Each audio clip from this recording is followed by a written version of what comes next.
बांग्लादेश में संकट के बाद अब professor Mohammad Yunus caretaker government के हेड का पोजीशन संभाल चुके हैं। पीएम नरेंद्र मोदी ने भी ट्वीट करके उनको बधाई भी दी थी। साथ ही ये भी सुनिश्चित करने के लिए कहा था कि बांग्लादेश में जिस तरह से हिंदुओं के ऊपर हमले हो रहे हैं उस पर भी ध्यान देना चाहिए और उसे रोकना भी चाहिए। बांग्लादेश के साथ भारत काम करते रहना चाहता है और ये सब तो ठीक है, लेकिन शेख हसीना का क्या होगा आगे?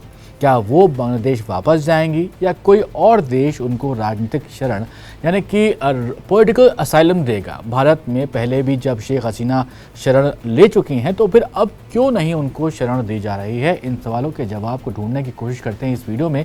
मेरा नाम है सैयद सोबान, आप देख रहे हैं स्विच। बांग्लादेश में जब तख्ता पलट हुआ तो सबसे पहले शेख हसीना को भारत की याद आई। आनन फानन में हसीना चॉपर से दिल्ली से सटे हुए गाजियाबाद के हिंडन एयरबेस पर पहुंचती हैं और इसके बाद चर्चा होने लगती है कि वो किसी और देश में शरण लेने के लिए जा सकती हैं। लेकिन 9 अगस्त की दोपहर तक ऐसी कोई भी खबर नहीं थी कि वो कहीं और जा सकती हैं। लेकिन भारत में उनको क्यों नहीं रुकने की इजाज़त मिल रही है, इसको भी यहाँ पर हमें समझना होगा। इससे पहले आपको बता दें कि साल 1975 में जब उनके पिता समेत पूरे परिवार की हत्या की गई थी तो शेख हसीना को भारत ने 6 साल के लिए राजनीतिक शरण यानी कि पॉलिटिकल असाइलम दिया था। अब सवाल ये कि पॉलिटिकल असाइलम आखिर होता क्या है? इसको अगर आसान भाषा में समझा जाए तो इसका मतलब यही है कि किसी दूसरे देश में रहने का अधिकार मिलना। अगर कोई व्यक्ति अपने देश में राजनीतिक या फिर सामाजिक वजहों से अपने देश में सुरक्षित नहीं महसूस करता है, जैसे कि शेख हसीना का अभी का जो मामला है, तो किसी भी दूसरे देश में रहने की इजाज़त मांगी जा सकती है। यूएन के United declaration of human rights के आर्टिकल 14 में पॉलिटिकल असाइलम का जिक्र किया है और वैसे पॉलिटिकल असाइलम जो है वो बेसिक ह्यूमन राइट्स भी माना जाता है। इसमें कई तरह के रूल्स मेंशन होते हैं। किसी देश को पॉलिटिकल असाइलम देना है या नहीं, ये उसी देश का फैसला खुद ही उसको करना होता है, इसके लिए वो स्वतंत्र होता है। वैसे पॉलिटिकल असाइलम किसी व्यक्ति का अधिकार नहीं है।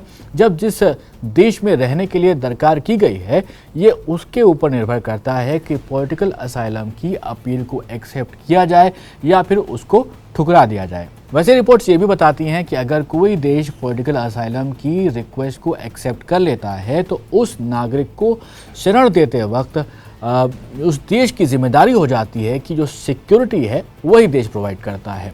जब हसीना 1975 में भारत में शरण लेने आई थी तो भारत ने ही उनको सुरक्षा यहाँ पर दी थी। ऐसा ही पहले भारत में 1959 में दलाई लामा के केस में भी हुआ था, उन्होंने भी यहाँ पर राजनीतिक शरण ली थी। 2013 में मालदीव के पूर्व राष्ट्रपति मोहम्मद नासिर ने माले में भारतीय दूतावास में राजनीतिक शरण यानी कि पॉलिटिकल असाइलम लिया था। अब सवाल आता है कि क्या इस बार भी शेख हसीना को भारत शरण देगा? तो अभी तो वैसे इसके लिए इंतज़ार करना होगा, लेकिन 1975 में भारत के डिप्लोमेटिक चैलेंजेस अलग हुआ करते थे और आज का दौर अलग है। आज के हालातों को देखा जाए तो भारत को बांग्लादेश के साथ रिश्ते नहीं ख़राब करने हैं। भारत की नेबर फर्स्ट की पॉलिसी भी हमेशा रही है। भारत के साथ बांग्लादेश के पिछले कई सालों में रिश्ते बेहतर होते गए हैं और व्यापार भी बढ़ा है। शेख हसीना ने बांग्लादेश की धरती से भारत के खिलाफ होने वाली गतिविधियों पर रोक लगाई थी, हिंदुओं को संरक्षण दिया था और बहुत मजबूत रणनीतिक साझेदार के तौर पर वो उभरी थी। इसलिए अभी हसीना जो है भारत में मौजूद हैं। अब भारत के लिए दुविधा है कि अगर हसीना को शरण दिया जाता है तो ऐसे लगने लगेगा कि बांग्लादेश की आंतरिक लड़ाई में भारत दखल दे रहा है और हसीना का ही साथ वो दे रहा है।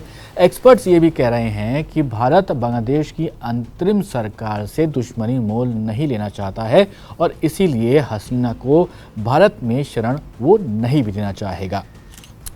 दूसरी बात आती है कि भारत के साथ बांग्लादेश की करीब 4096 किलोमीटर की लंबी सीमा है, बॉर्डर है।